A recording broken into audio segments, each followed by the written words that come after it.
Mag-order dory diyan, order lang. Yun, what's up mga bay?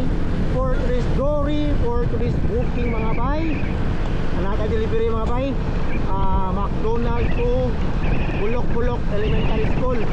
Shout out diyan sa Bagyo Basyang. Bagyo ka lang mga bay. Bagyo ka lang Basyang. Mujug-jugdan og kuan ha, ang tuig ha nga medyo kusog jud, kusog ang hangin, kusog ang kuan. Medyo kirera kay di man siya kay ingon nga ang uwan kay kanang straight. Once siya kanang on and off nga uwan mga bay. Then part ni siya sa San Fernando atong delivery karon mga bay. Bulok Elementary School outside Karkar. Murag dol-dol na tayo mga bay. Dili sa may Trigon daw ni. Ano ba? Trigon, tara.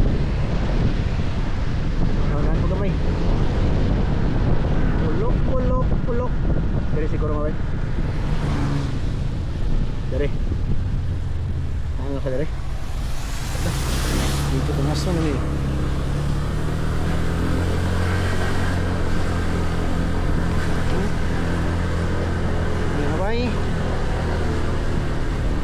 Mag-order dory diyan, order lang. Ato nang ibiyahe, asa ka dapita sa south. Isang north pa ka. As long as dory yung gamit, as long as ang merchant Karkar. Dire. Green nga gate daw. Dara. Bulok Elementary School. Dari. Dari green na. Oh, green na gate pa to. Ito left side. Shout out sa eskwelahan. Bulok Elementary School. Dari. Oy. Medyo ibig pa rin lagi. Okay pa na ito. Para, green na gate.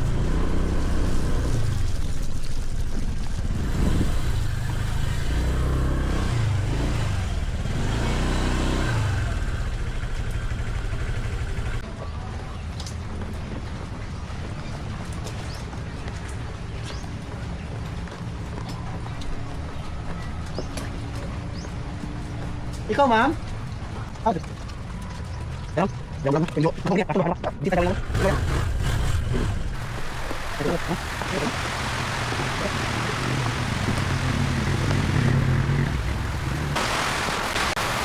Ayo, ma'am.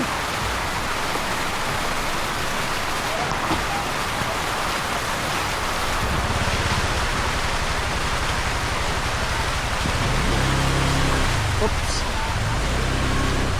Yan nga bay, deliver na, pabalit na po ta sa Karkar kay adto ta mag-apong og booking. So sa mga magpa-deliver diha via dory, order lang kay narami willing mo biyahe uwan man o bagyo. Narami mga bay willing mo biyahe mga bay kay karon despite sa bagyong Basyang nabutog San Fernando. Diba? Ana raman na. Ako ang tingog ang bande mga bay.